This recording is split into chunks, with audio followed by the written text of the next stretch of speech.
दोस्तों एलआईसी के बारे में आपने खूब सुना होगा और एलआईसी के बारे में ये भी जानकारी होगी कि जब कोई व्यक्ति मर जाता है तो उसके मरने के बाद ही एलआईसी की पॉलिसी की राशि उसके परिवार वालों को दी जाती है। लेकिन एक व्यक्ति ने अपने मरने से पहले ही जिंदा रहकर एलआईसी की पॉलिसी के 83 लाख रुपए हड़प लिए और अपने मरने का ऐसा ढोंग रचा कि कोई समझ ही ना सका। और जब से उसने मरने का ढोंग रचा उसके बाद करीब 17 साल हो चुके हैं और 17 साल से उसकी पत्नी बगैर पति के विधवा की तरह रह रही है। उसके बच्चे बगैर पिता के साय के पल बढ़ रहे हैं। दोस्तों आज भट्टा पारसौल के रहने वाले एक ऐसे महाठग के बारे में आपको जानकारी दी जाएगी कि जिसकी कहानी को सुनकर आपके रोंगटे खड़े हो जाएंगे और आप ये सोचने पर मजबूर हो जाएंगे कि क्या ऐसा भी हो सकता है। आदाब, नमस्कार, सत श्री अकाल दोस्तों, मैं मुस्तकीम खान और आप देख रहे हैं 6 PM। दोस्तों आज की सच्ची घटना उत्तर प्रदेश का गौतम बुद्ध नगर और गौतम बुद्ध नगर का दनकौर थाना और दनकौर थाने का भट्टा पारसौल गांव। दोस्तों भट्टा और पारसौल दोनों अलग गांव हैं, तो आज हम बात करेंगे पारसौल गांव की। पारसौल गांव का रहने वाला विजयपाल मलिक के 2 बेटे हैं जिनमें बड़े का नाम अनिल मलिक और छोटे का नाम अभय मलिक। विजयपाल मलिक के नाम पर करीब 25 बीघा जमीन है। दोस्तों विजयपाल मलिक बुद्धि में बड़ा तेज था और हमेशा कुछ नया करने की सोच रहा था और वो चाहता था कि कुछ ऐसा काम करूं कि जिससे गांव में उसका नाम हो जाए, आसपास के क्षेत्र में उसका नाम हो जाए और दूर दराज के लोग भी उसे जानने लगें। और इसी तरह से वर्ष 2001 आता है और वर्ष 2001 में वो प्रधानी का चुनाव लड़ता है और इस प्रधानी के चुनाव में एड़ी चोटी तक का जोर लगा देता है। रुपये भी बहुत खर्च होते हैं, लेकिन जब इसका रिजल्ट आता है तो वो इसमें हारा हुआ पाया जाता है और जब वो हार जाता है तो अपनी इसमें बदनामी महसूस करता है और वो सोचता है कि गांव में बेइज्जती भी होगी और दूसरा नंबर पर रुपए भी बहुत ज़्यादा खर्च हो गए। अब वो अपनी इज्जत को वापस लाने के लिए सोचता है और जो रुपए खर्च हुए हैं उनकी भरपाई के बारे में सोचता है। और फिर विजयपाल मलिक, अनिल मलिक और अभय मलिक ये तीनों बैठकर एक प्लान बनाते हैं और वो प्लान इतना खतरनाक होता है कि जब वो प्लान अंजाम को पहुँचता है तो हर कोई दंग रह जाता है। ये तीनों प्लान के तहत ही गांव छोड़कर चले जाते हैं गाज़ियाबाद और गाज़ियाबाद में जाकर रहने लग जाते हैं। दोस्तों इसमें जो अनिल मलिक है इसने ग्रेजुएशन की पढ़ाई की है, अभय मलिक ने भी ग्रेजुएशन की पढ़ाई की है। अनिल मलिक गाज़ियाबाद में जाने से पहले अपने पिता का खेती में हाथ बटाता था और जो अभय मलिक है वो प्रॉपर्टी डीलिंग का काम करता था। गाज़ियाबाद में जाने के बाद ये अपने प्लान को सक्सेस करने की पूरी तैयारी कर लेते हैं और गाज़ियाबाद में जाने के कुछ दिन बाद ही अनिल मलिक की शादी कर दी जाती है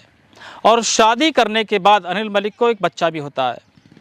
अब गाज़ियाबाद में रहते हुए एक एलआईसी के एजेंट से अनिल मलिक मिलता है और उसे पॉलिसी के बारे में जानकारी लेता है और कहता है कि आपके पास जो बेहतर से बेहतर पॉलिसी है वो मुझे बताइए।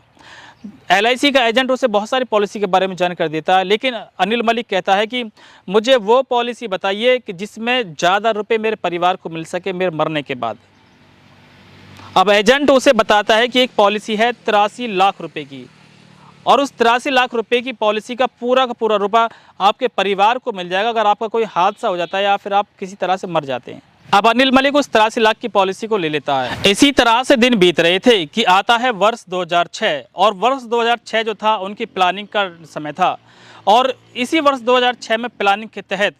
अनिल मलिक अपने घर से कार लेकर निकलता है और कार को सीधे आगरा की तरफ मोड़ देता है और रास्ते में उसे एक भिखारी मिलता है और उस भिखारी को अपनी कार में बैठा लेता है और भिखारी को कार में बैठाने के बाद भिखारी से बोलता है कि मैं दुनिया में एक भी भिखारी नहीं चाहता हूँ। मैं चाहता हूँ कि दुनिया में कोई भिखारी ही ना रहे। मैं चाहता हूँ कि भिखारियों की मैं ज़िंदगी बदल दूँ और भिखारियों की ज़िंदगी बदलने के लिए ही मैं पिछले काफ़ी समय से काम कर रहा हूँ। उसके बाद सुनकर भिखारी बहुत खुश होता है और उसे लगता है कि आज दुनिया का सबसे अच्छा आदमी उसे मिल चुका है। वो भिखारी से मीठी मीठी बातें करता है और अपनी गाड़ी में उसे घुमाता रहता है और शाम हो जाती है और जब शाम होती है तो आगरा वो लोग पहुंच जाते हैं और आगरा पहुंचने के बाद वो खुद भी एक रेस्टोरेंट पर खाना खाता है और भिखारी को भी एक रेस्टोरेंट पर खाना खिला देता है। अब भिखारी पेट भरकर खाना खाता है तो बहुत दुआ देता है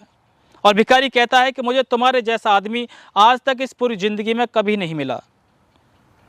वो अपनी प्लानिंग के तहत काम करता है और रात होने का इंतज़ार कर रहा था और जैसे ही रात होने वाली होती है वो लोग फिर दोबारा गाड़ी में बैठ जाते हैं और गाड़ी में बैठने के बाद कुछ कोल्ड ड्रिंक्स वगैरह पीते हैं और उसी कोल्ड ड्रिंक्स में वो कुछ नशीला पदार्थ उस भिखारी को पिला देता है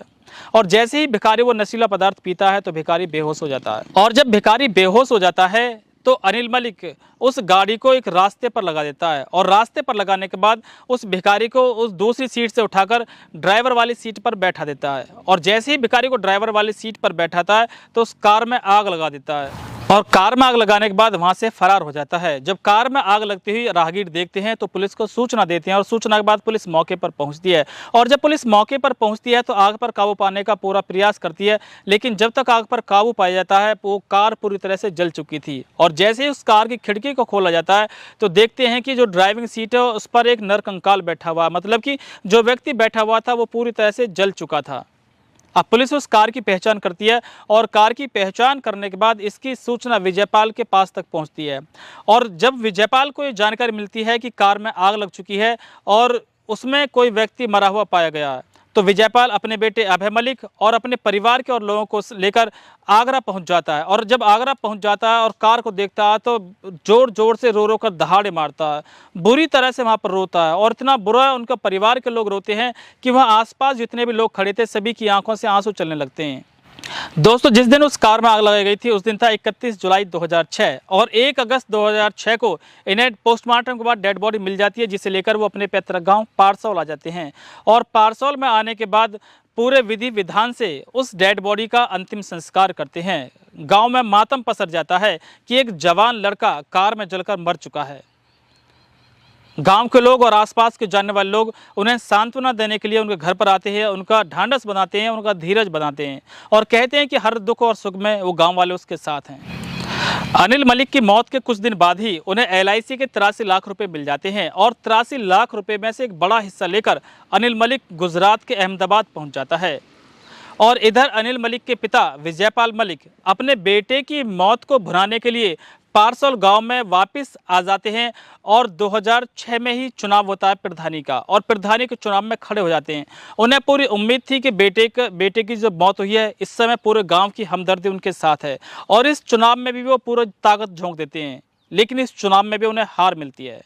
और हारने के बाद फिर वो दोबारा गाजियाबाद पहुंच जाते हैं और फिर लौटकर कभी पारसौल गांव में नहीं आते हैं। और इधर उनका बेटा अनिल मलिक वो गुजरात के अहमदाबाद में ही रह रहा था और जब गुजरात के अहमदाबाद में पहुंचता है तो वहां पर जाकर एक ऑटो रिक्शा खरीदता है और कुछ दिन तक तो वो ऑटो रिक्शा चलाता है, उसके बाद एक कार खरीद लेता है और बड़े ऐशो आराम से वो गुजरात के अहमदाबाद में रहता है। और गुजरात के अहमदाबाद में जब वो रह रहा था तो वहाँ पर अपना नाम वो राजकुमार चौधरी रखता है और राजकुमार चौधरी के नाम से ही वो नकली आधार कार्ड बनवा लेता है और राजकुमार चौधरी के नाम से ही वो नकली ड्राइविंग लाइसेंस बनवा लेता है। और कुछ दिन वहां पर बीते ही थे कि पड़ोस में रहने वाली एक महिला से उसका प्रेम प्रसंग हो जाता है या फिर ये कहें कि उस महिला को अपने प्रेम के जाल में फंसा लेता है और कुछ दिन बाद ही उस महिला से वहां पर वो शादी कर लेता है और शादी करने के बाद एक पति पत्नी के तौर पर वो अहमदाबाद में ही रह रहे थे। दोस्तों, पिछले 17 साल से अनिल मलिक की जिंदगी इसी तरह से बड़े ऐशोआराम से गुजर रही थी कि कोई उनका विरोधी LIC के ऑफिस जाता है और LIC के ऑफिस में जाकर बताता है कि जिस अनिल मलिक के नाम पर आपने 83 लाख रुपए उसके परिवार को दे दिए हैं वो अनिल मलिक आज भी जिंदा है और उन रुपयों से ऐशो आराम की जिंदगी बिता रहा है।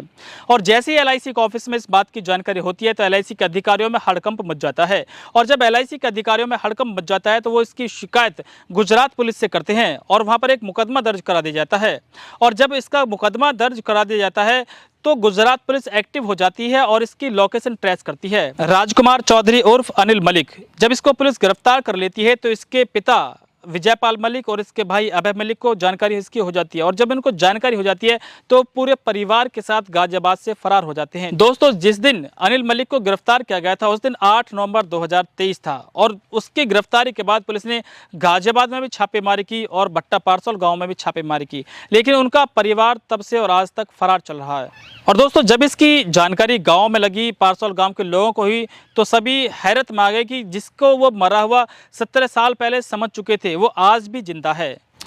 दोस्तों, विजयपाल मलिक चाहे अपने मन में कितना ही भी तेज हो, कितना ही भी चालाक हो, लेकिन वो अक्लमंद बिल्कुल भी नहीं था क्योंकि LIC के रुपयों को लेने की ही वजह से उसका बेटा अनिल मलिक 17 साल से उससे दूरी बनाए हुए था। उसके बेटे की बहू यानी अनिल मलिक की पत्नी वो पिछले 17 साल से विधवा की ज़िंदगी जी रही थी। उसके बच्चे बगैर पिता के ज़िंदगी गुजार रहे थे। दोस्तों, इस कहानी में एक सबसे बड़ी बात यह है कि जिस भिखारी की कार में जलाकर हत्या की गई उस भिखारी की अभी तक कोई पहचान नहीं हो पाई है। गुजरात पुलिस ने भिखारी की पहचान कराने के लिए या उस पर मर्डर केस चलाने के लिए आगरा पुलिस से भी संपर्क साधा है और आगरा पुलिस से ये कहा है कि इस मामले में अनिल मलिक पर आगरा में ही केस चलना चाहिए भिखारी की हत्या का। अब आगरा पुलिस भी भिखारी के बारे में जानकारी जुटा रही है कि आखिर वो भिखारी कौन था जिसको अनिल मलिक ने कार में बैठाकर जलाया था। दोस्तों, इस मामले में अभी जांच चल रही है और आगरा पुलिस और गुजरात पुलिस दोनों इस मामले में जांच कर रही है। इस मामले में आगे क्या होने वाला है,